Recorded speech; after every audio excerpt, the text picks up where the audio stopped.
Hello, I'm Dr. Rhoberta Shaler. Do you ever find yourself totally confused and infuriated when someone tells you how you feel or what you think or what you remember? It's ridiculous. It's awful. When someone tries to define your reality for you, that's what we call gaslighting. And I'm going to talk with you today about all pieces of that. So important to understand and to know what to do with. Listen in. Welcome to Save Your Sanity, help for handling hijackals, those difficult, toxic, and often disturbing people in your life. I'm Dr. Rhoberta Shaler, the Relationship Help Doctor, and I'm here for you. You'll get the insights, skills, strategies, and support to stop tolerating verbal and emotional abuse, whether it's happening now or it happened to you in the past, maybe by a parent, partner, ex, relative, or even a coworker. Time to take life back, to recover and to rediscover you, your values, dreams, desires, and realize them in healthy ways in healthy relationships. I'm so glad you're here. It is so annoying when someone tells you how you feel, isn't it? I mean, it is just mind-boggling when someone thinks that they know how you feel and they're going to tell you how you feel. Or they're going to tell you what you think, or they're going to tell you what you remember. This is what we call gaslighting, and it is verbal abuse, it is psychological abuse, it is emotional abuse. And I want to talk to you about that today because you may be so worn down by being with a difficult person, a toxic, a narcissistic, psychopathic, sociopathic, borderline person, that you are just questioning your own sanity. And that's what they want you to do, and that's why it's crazy making. So relentlessly difficult people, they want to exert power and control over you by defining your reality for you. And that verbal abuse, that covert sometimes verbal abuse, it happens when a seemingly benign remark slips under your radar. You don't see it for the emotional abuse it is. You unfortunately get kind of used to it. And this verbal abuse, this emotional abuse, happens when someone tells you how you feel or what you think, or what you need and want, or what you remember. It's sneaky. You might not see it as abuse. Well, at least not yet, but I hope by the end of this episode you do, because it's very, very important to recognize. Is there someone in your life that kind of acts as though they own you? And they also act as though they know you better than you know yourself. In fact, most hijackals will tell you, I know you much better than you know yourself. You just don't remember things. You don't see it clearly. You're not thinking clearly. I'm the one who knows who you are and how you think and what you remember and how you feel. And I'll be happy to tell you, too. That's what hijackals do. And sometimes parents of adult children do that still. And maybe you had a gaslighting, emotionally abusive parent, a hijackal parent. You know, hijackals, that's my word so that we don't get into clinical diagnoses of people. These are the people who hijack relationships for their own purposes. So they're getting their goodies and you're getting nothing. In fact, hopefully from their point of view, they're depleting you. They're having that power and control over you. And then they just scavenge it for more power and control. And it goes on and on and on. And if you had a hijackal parent, it goes on for a lifetime.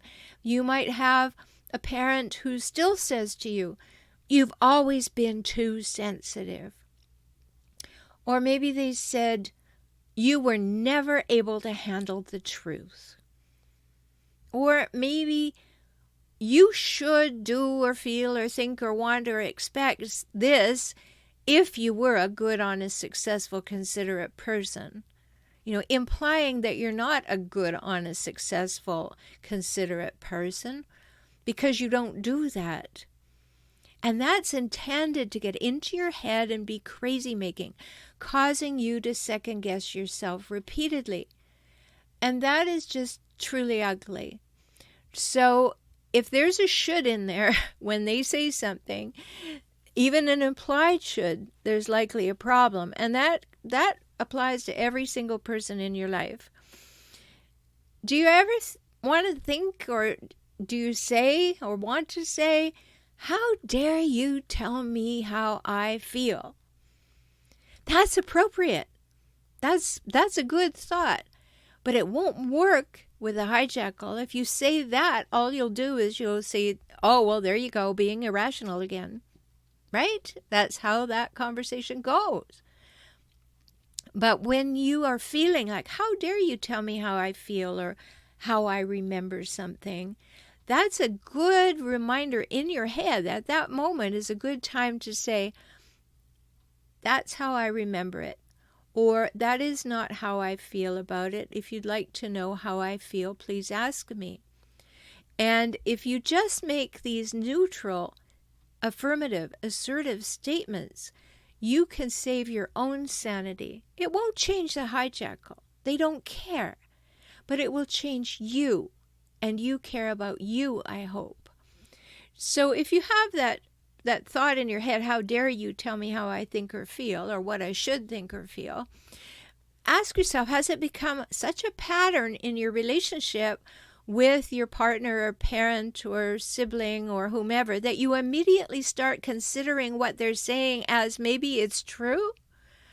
Because that happens when you're used to being abused. And yes, it's sneaky and covert. And the worst thing about it, it can slip under your radar and you can start believing it. So right now, right in this minute, if you're recognizing this behavior, you're recognizing your response to it, that you're actually accepting what this person says and second guessing yourself, stop. Think of the relationship that's driving you crazy. Is that person telling you who you are and what you think and feel? Do you hear the word should from them way too often? That's verbal and emotional and psychological abuse. I know, who wants to think of themselves as being abused? You know, I've been there. I had hijackal parents. I had a hijackal partner. I've had hijackal friends. I've worked with people with hijackal co-workers so that I help them mediate the situations. I know all about this too. I've experienced it and I've helped with it. We don't like to think of ourselves as being abused, but we will continue to be abused until we recognize we're being abused and change our behavior. And if you haven't noticed what's really going on, and just at this moment you're beginning to realize, yes, that's abusive, then great, good. Stay on that path of thinking. Because some of us become so used to abuse that we can even justify it when it comes our way. You know, as children, we may have become used to being defined by our parent, and so we expect them to know us better than they know ourselves, and we haven't individuated and grown out of that. And we still allow other people to do it. Other people are not our guides. Other people are not our parents. Maybe your parents did it in a healthy way. Maybe your parents didn't. But today's a really good day to figure all that out.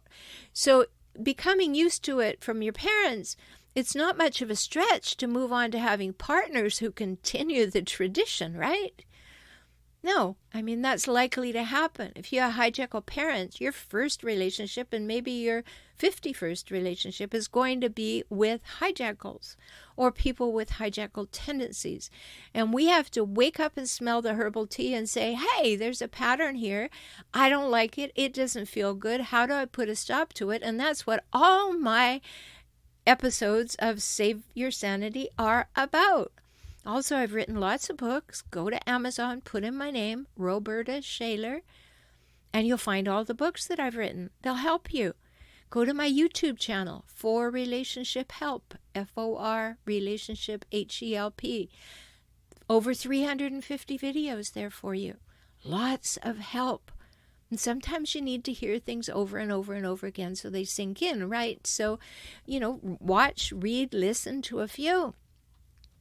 So if you've moved on from maybe having parents who were emotionally abusive to having a partner or having friends who were emotionally abusive, it's just because it felt familiar. It was familiar. And it was your kind of normal, right? And so it may seem normal, but it's not acceptable unless you keep on accepting. It is unacceptable for somebody to tell you what you feel. It's unacceptable for someone to tell you what you think. And it's unacceptable for someone to tell you what you need and want, or it's unacceptable for someone to tell you what you remember and what is wrong with your memory. But emotional abusers want to define your reality. Why? Because they think that allows them to control your reality. And that they can get you into that train of thought and they will have you conquered. They will have you vanquished. They will have you on the floor behaving like a doormat around them, which will bore them to tears, but they will continue to put you down. And then they'll blame you for not being good enough to engage them in relationship, and then they'll go off and have affairs with other people because you're not very interesting. And yet they defined you. Is this making sense? I know. As you begin to think about this, as it sinks in, you may resist it. You might think, he or she really cares about it and doesn't want me to make a mistake. Right? That's when we realize that there is some Stockholm syndrome going on here. Your abuser is starting to make sense to you, and you are starting to believe them instead of yourself. So ask yourself this question, and I don't mean it to be a difficult one. I will mean it softly for you to really consider, are you behaving as an adult? Because if you are, then you know that you're quite capable of deciding how to live, or what to think, or what you feel, or what you need, or what you want, or what you remember, or who you are, or where you want to be, or how you want to spend your time, or how you want your children raised. All of these things. Adults have the right to do that. Adults don't want to be told how to live and think and feel and want and do and be and are and remember and raise their children. They want to be in a relationship with a partner where things are done collaboratively, and it's interesting to each of them to consider new ideas and new ways of being and how to make this work and how to have the very best way of having a relationship. And I've spoken so frequently about the 3 things that any relationship must have to be healthy. It has to be equal, reciprocal, and mutual. And it is certainly not any of those if someone else is telling you how you feel. No.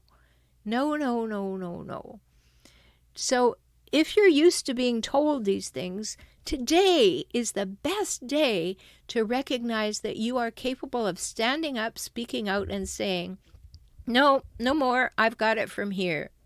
No, I will define my own life. I will define my own being.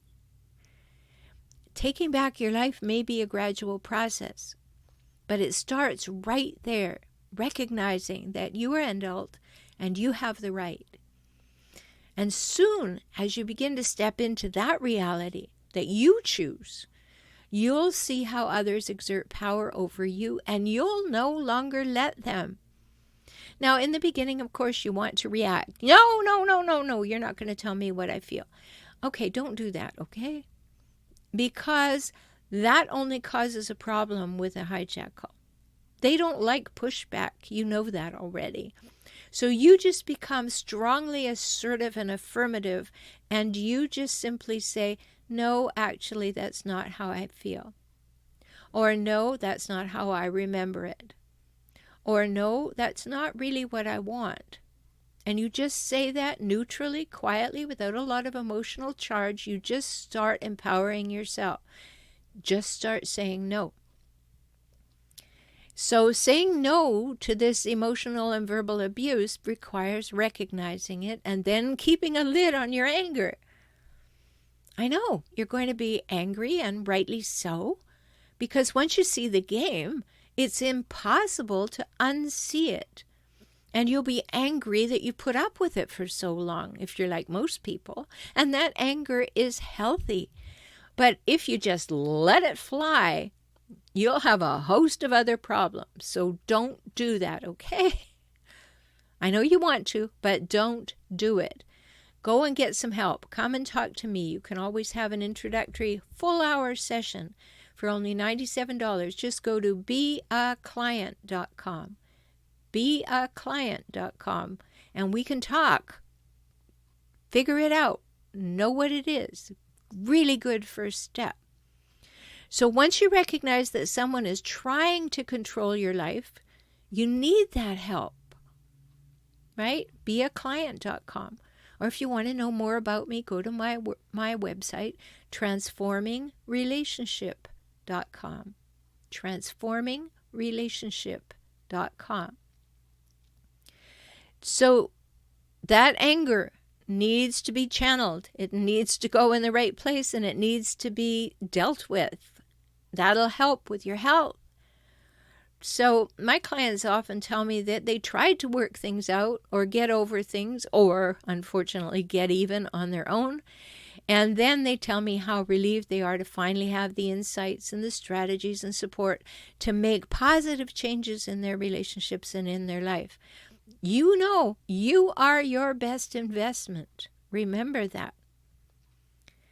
So you need to have some insights into how to handle the next word of covert emotional abuse that comes your way. You just need to have those skills. It's so very, very important that you be empowered to know when someone is endeavoring to define your reality for you. That's what gaslighting is. You know, they try to tell you that their view of you is the right view of you. And then they make it worse by telling you what's wrong with you, that you don't see it their way.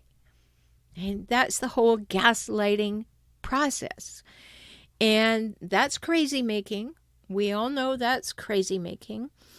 And I just did a video on my YouTube channel called Healthy Responses to Gaslighting. So I suggest you go over there and listen to that video. It's about 10 minutes, I think. But then you can write down those healthy responses to gaslighting, and that will help you.